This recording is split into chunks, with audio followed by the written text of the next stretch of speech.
procès lyonnais en pleurs, l'accusé avoue avoir battu la jeune fille au père. Sabrina Kouidé, accusée avec son compagnon Wissem Mdouni d'avoir tué leur jeune fille au père, a avoué ce vendredi en pleurant avoir frappé très fort la victime de 21 ans avec un câble électrique, au procès du couple à Londres.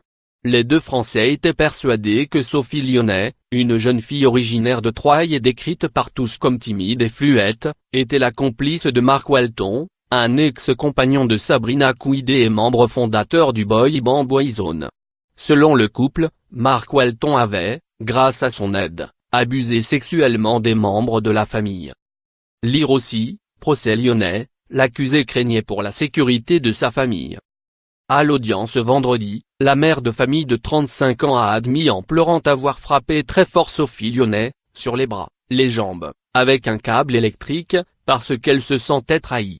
Elle disait qu'elle était désolée. Moi je pleurais. Je disais pourquoi, Sophie, pourquoi ? A-t-elle raconté, expliquant avoir fait une crise de panique. Pour l'accusation, Sabrina Kouidé, puis Wissem Mdouni avec elle, avait développé une obsession pour Mark Welton. Au point que la trentenaire avait emmené Sophie Lyonnais dans un commissariat de police. Mais les policiers n'avaient pas cru à la thèse du complot.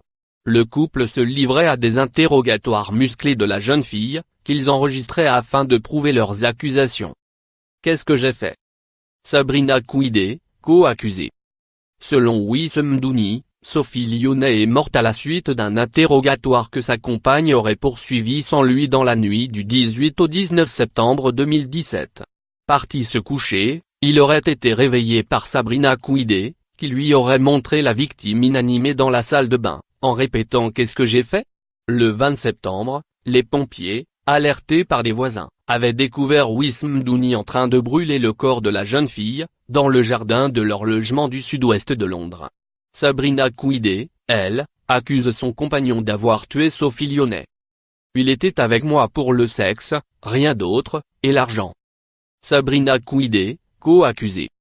Vendredi, à la cour criminelle de l'Old Bailey, Sabrina Kouidé a dépeint son compagnon, un ex-analyste financier de 40 ans, comme un homme infidèle et violent. Il était avec moi pour le sexe, rien d'autre, et l'argent. Né à El Attaf, dans le nord de l'Algérie. Au sein d'une famille de 4 enfants, 2 garçons et 2 filles, Sabrina Kouidé a raconté avoir grandi heureuse auprès de sa grand-mère et d'une tante avant d'être agressée sexuellement, enfant, par un oncle. Plus tard, elle a rejoint ses parents en France, s'adaptant avec difficulté à sa nouvelle vie. À 18 ans, elle a absorbé une grosse quantité de somnifères. Je n'étais pas bien, je pensais à ce qui s'était passé avec mon oncle, a-t-elle raconté. La tête qui tourne, elle se blesse gravement en tombant d'un balcon. Les yeux cernés, parlant d'une voix éteinte, l'accusée a aussi confié à l'audience qu'elle fumait du cannabis de temps en temps, pour des raisons médicales. Lire aussi, jeune fille au père tuée à Londres, la personnalité de l'accusé au cœur des débats. Sabrina Kouidé et Wissem Mdouni, surnommé Sam, s'étaient rencontrés à une fête foraine en France en 2001, avant d'entamer une relation émaillée de rupture, pendant laquelle Sabrina Kouidé a eu 2 enfants avec 2 autres hommes. Elle a expliqué être tombée enceinte de son premier enfant après s'être saoulée et s'être réveillée aux côtés d'un de ses amis, Anton Yves François.